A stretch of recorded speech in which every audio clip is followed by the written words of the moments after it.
untuk pembuatan medianya ada 3 ya, agar miring, kemudian untuk yang media pertumbuhan sama media luria bertani. Jadi yang pertama tadi adalah pembuatan agar miring dulu ya, ini untuk inokulasi bakterinya.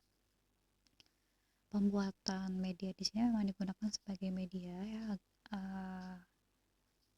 media agar miring untuk inokulasi bakteri, dan media dasar dan media pembenihan. Jadi media pertumbuhannya adalah media dasar, media pertumbuhannya adalah media LB.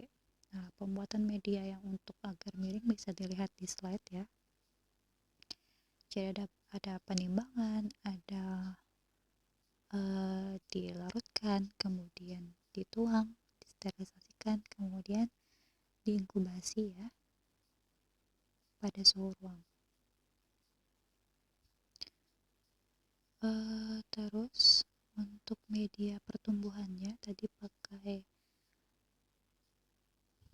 bisa pakai NA juga, jadi digunakan untuk pertumbuhan dan isolasi bakteri yang berasal dari urin tadi. Bisa dilihat di slide. Untuk pembuatan media ketiga adalah sebagai media pertumbuhannya.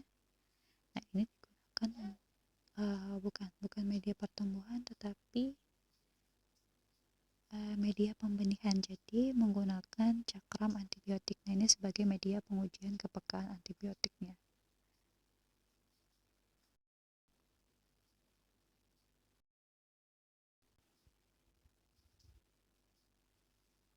Nah, kemudian lanjut prosedur yang ketiga yaitu isolasi, di mana sampel urin sebanyak 1 ml dicampurkan dengan NaCl ya 0,9%, kemudian sebanyak 9 ml hingga homogen ya di dalam tabung reaksi, kemudian dimasukkan ke dalam media Na tadi pada cawan Petri, kemudian diinkubasi pada suhu 37 derajat Celcius selama 24 jam atau 2 kali 24 jam nanti.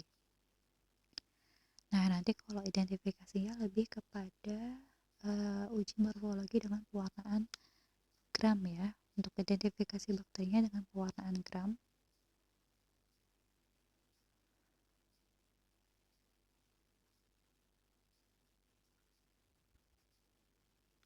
Jadi untuk nanti ketika uji biokimia itu biasanya digunakan untuk identifikasi juga ya, secara fisiologis tentunya berdasarkan reaksi biokimia. Jadi macam-macam atau jenis biokimia dipengaruhi oleh faktor atau sifat mikroorganismenya atau jenis bedanya sampai ke faktor lingkungan yang mempengaruhinya. Jadi nanti berdasarkan hasil pewarnaan gram, uji morfologi di sini untuk prosedurnya adalah prosedur praktikum pewarnaan gram ya. Jadi nanti berdasarkan hasil pewarnaan gram yang didapatkan, kelompok bakteri gram positif ataupun negatif yang telah memperbiakannya nanti kemudian dilanjutkan dengan tahapan identifikasi setiap isolat bakteri. Jadi menentukan genusnya itu melalui uji biokim pada beberapa media tadi.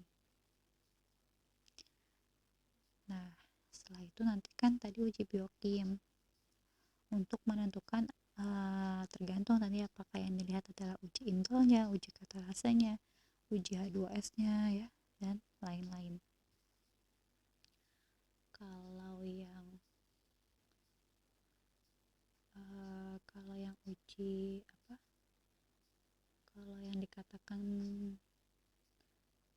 positif ya, berarti nanti pewarnaan gram kan pakai sil Nielsen ya. Jadi digunakan memang pada kelompok bakteri yang lapisan dinding selnya mengandung lipid dan tahan terhadap asam ya. Jadi bakteri tahan asam memang ditunjukkan dengan warna merah, dan bakteri tidak tahan asam nanti akan ditunjukkan kepada interpretasi hasil positifnya adalah warnanya biru. Nah, kalau yang pada uji biokim di sini nanti tergantung yang mau dilihat apa. Misalkan uji katalase. Kalau katalase kan berarti mengidentifikasi bakteri kokus ya, gram positif. Kira-kira dia mampu tidak menghasilkan enzim katalase untuk memecah H2O2 atau hidrogen peroksida. Kemudian hasil metabolisme selnya apakah aerob atau anaerob. Biasanya kalau yang katalase ini dia aerob ya, jadi dia melakukan respirasinya dengan menggunakan O2. Kemudian kalau yang katalase di sini yang akan saya contohkan, kalau misalkan katalasenya positif berarti nanti dia ditandai dengan pembentukan gelembung udara di atas di bagian tabung reaksinya.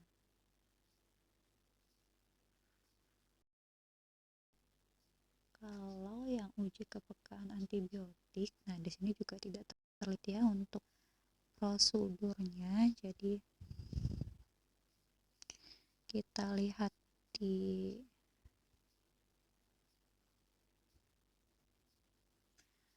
kalau yang uji kepekaan antibiotiknya itu ada beberapa tahapan juga, jadi mulai dari kita